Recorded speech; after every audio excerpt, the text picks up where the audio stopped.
नमस्कार. आज आपण तिळगुळ बनवणार आहोत बघा. तर इथे मी हे तिळ घेतले आहेत. व्यवस्थित निवडून घेत आहे. इकडे कढई सुद्धा ठेवली आहे गरम करण्यासाठी. आणि हे तिळ जे आहेत ते भाजून घ्यायचे आहेत आपल्याला.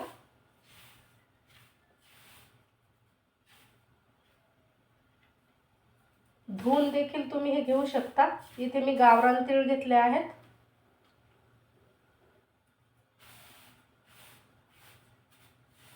एकदा हे पाखडून घेते. आता हे तीळ मी निवडून घेतले आहेत आणि छान पाखडून सुद्धा घेतले आहेत. तर इथे पाव किलो तीळ घेतले आहे. पाव किलोच आपण शेंगदाणे सुद्धा घेणार आहोत.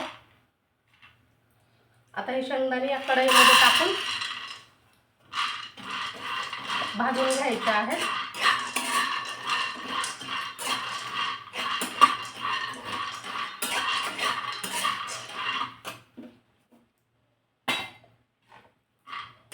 शेंगदाणे आपल्याला मध्यम आचेवर छानपैकी भाजून घ्यायचे.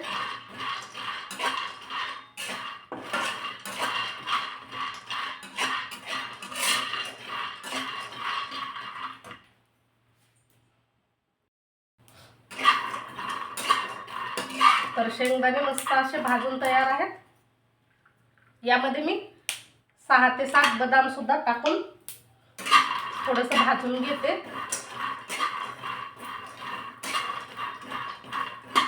दोन मिनिटांसाठी आपण हे भाजून घेणार आहोत आणि लगेचच काढून घ्यायचं आहे.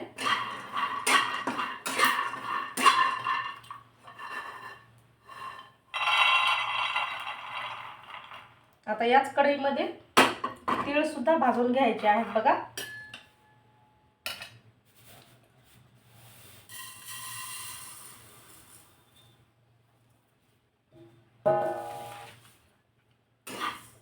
तीळ सुद्धा मध्यम आचेवरच आपल्याला खमंग होईपर्यंत भाजायचे आहेत. मी इथे गावरान तीळ घेतले आहे. तुम्ही पांढरे तीळ घेऊ शकता जे की पॉलिशवाले असतात ते.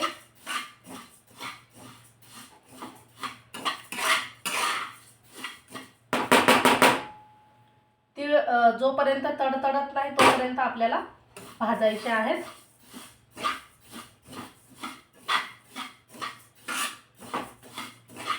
आणि या तीळ जे आहेत ते सारखे असे फिरवत राहायचं बघा. नाहीतर मग जे तळाचे तीळ असतात ते जळू शकतात किंवा करपू शकतात.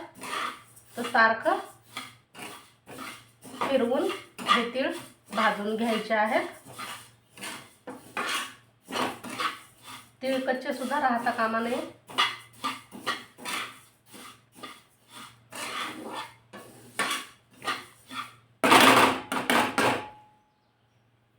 तोपर्यंत हे शेंगदाणे सुद्धा थंड होतात.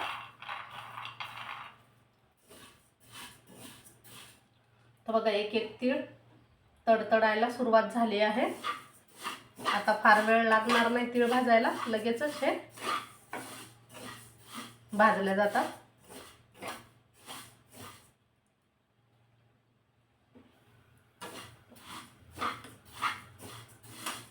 थोडासा इथे गॅस मी फुल करून घेतला आहे.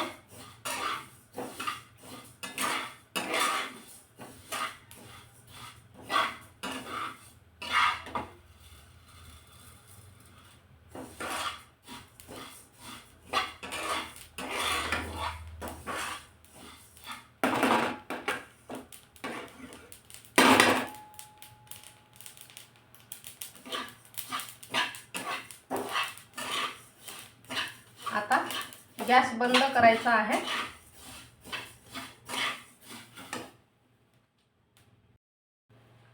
आता हे तीळ आपण या ताटामध्ये काढून घेणार आहोत.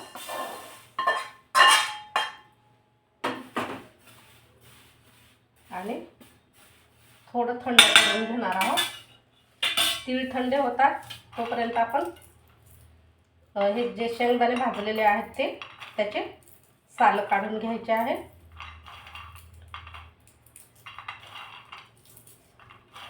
थोडे अजून गरमच आहेत बघा हे.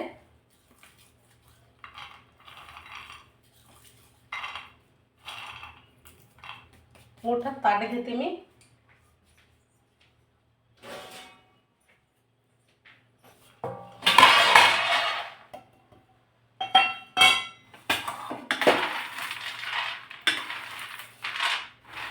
आणि असे हाताने चोळून याचे साल काढून घ्यायचे आहे.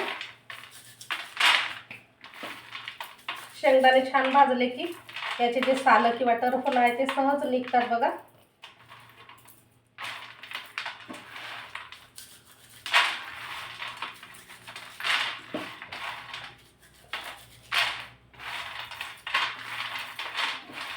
हे मी पाकडून घेते. आता या शेंगदाण्याचे साल सुद्धा काढून घेतले आहे मी. तीळ थंड होत आहेत. तर इकडे हा जो गूळ लागणार आहे आपल्याला तो असा बारीक चिरून घेणार आहे.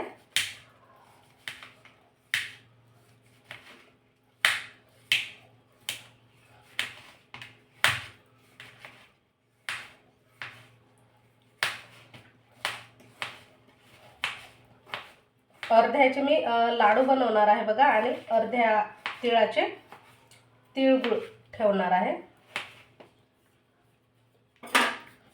तर इथे असा आपण हा गुळ सुद्धा बारीक करून घेतला आहे. आता या मिक्सरच्या जारमध्ये मी काय करणार आहे,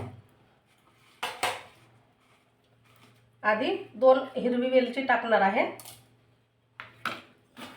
हे शेंगदाणे आणि बदाम जे भाजून घेतले आहे, साल काढून घेतले आहे ते टाकायचे.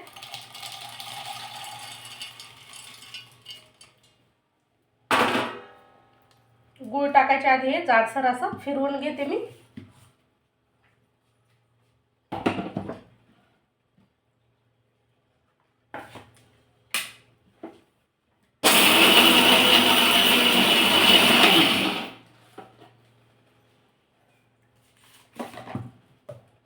तर हे पहा असं आपण बारीक करून घेतलं आहे आधी.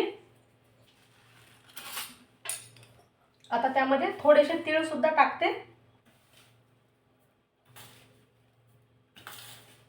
थोडेसे म्हणजे अर्धे घ्यायचे, जेवढे आपण तीळ घेतलेले आहे त्यामधले अर्धे तीळ घेऊन यामध्ये हा बारीक केलेला गूळ टाकायचा आहे.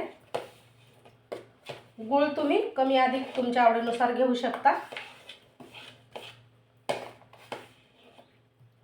आता हे परत आपण एकदा फिरवून घेणार आहोत, म्हणजे याचे छान लाडू वळता येतील आपल्याला.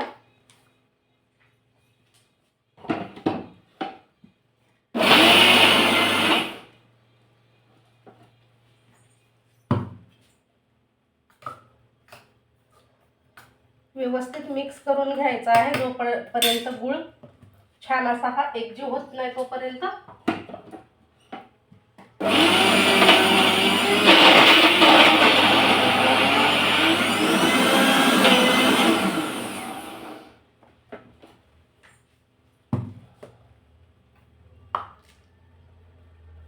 गूळ सुद्धा छान मिक्स झालेला आहे. परत एकदा मी फिरवून घेते, कारण आपण ह्यामध्ये कुठलाही तूप किंवा तेलाचा वापर केलेला नाही. तर छानसा असं आपल्याला लाडू वळता येतील म्हणून.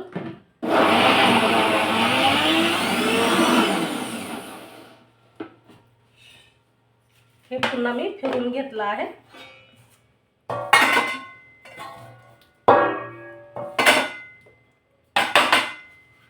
आता याच ताटामध्ये काढून घेते.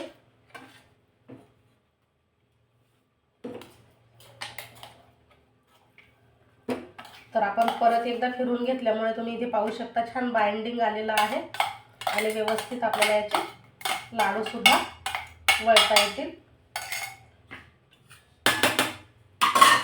आता हे जे राहिलेले तीळ आहेत ह्याचं मी फक्त तिळगुळ बनवणार आहे.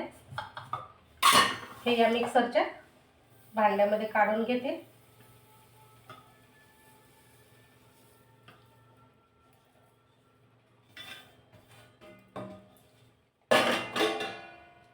आणि हे एकदा फिरवून घेते.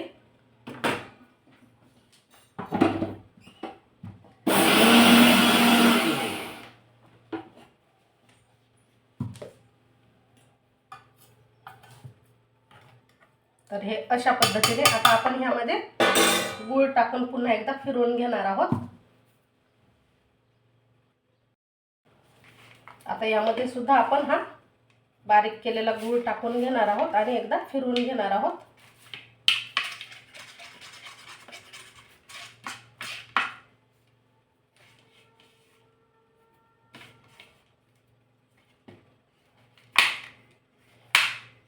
गूळ बारीक चिरून घ्यायचा आहे किंवा किसून घेतला तरी चालेल. आता हे परत फिरवून घेते.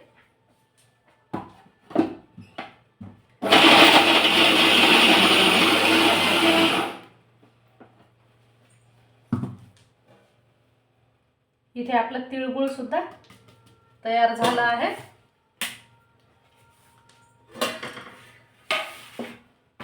आता हे काढून घेते.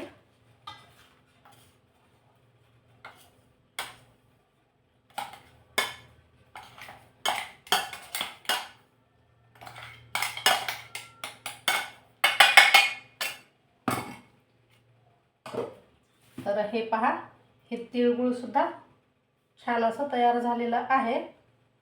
आणि जे शेंगदाणे आणि तिळाचं मिश्रण आपण तयार केलं होतं त्याचे लाडू वळणार आहोत आपण. हवं तर तुम्ही याला तुपाचा हात देखील लावू शकता.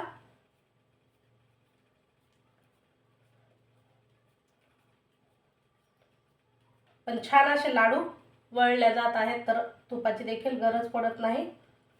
आता हे संपूर्ण लाडू तयार करून घेते.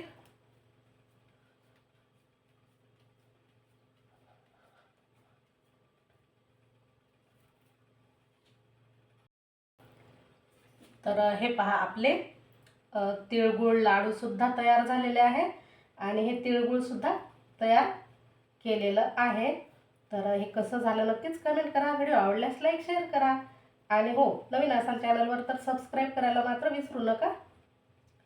परत भेटू आपण छानशा नवीन रेसिपीसह.